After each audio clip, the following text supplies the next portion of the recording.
আমার বাইরে বেরোনি দেখে উনি বাড়াইছে আমার ফার্স্ট ফার্স্ট। আমি একটু অসুস্থ তো, আর কয়টাতে বাজে তা আমি ঘড়ি টড়ি দেই নাই। আমি আসে শুয়ে পড়ছি, উনিও দরজা দিয়ে শুয়ে পড়ছে। তারপরে উনিও শুয়ে পড়ছে, আমি ঘুমাই গেছি। তারপরে উনি কোন সময় বাইরে আইছে আমি জানি না। আমি তো ভোর হয়ে গেছে 5টা বাজে, আমি সজাগ হয়ে গেছি। উনিও আবার কি উনি তত সলে ওঠে না। আমি উনি এবার ওই ধারে কাকুর ধারে যায়, কাকুর গদি হইয়া ওরা। আমি ওনার ব্যাগ বক সব দেখছি, ওনার ব্যাগ এনে উনি কানে গেল, এর মধ্যে আমার সাহসে করছে ওদি দাদা কানে আমার বারান্দা নাই। আর আমি কি করবো?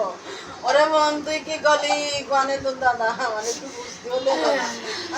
উনি আর করবে আমার একটু বুঝতেও দিল না রে, একটু বুঝতেও দিল না আমারে। আমার একটু বুঝতেও দিল না। আমি এ করি যাচ্ছি, আমি কি করবো, কি করবো? আমি কেমন বলে থাকবো?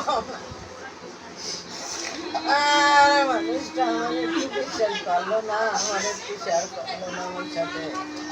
আমি আমি এতদিন কাজ বানার জন্য আমার কোনোদিন একটু ভালো না। আমি খালি রান্না করি আর খাই, কাজ করি।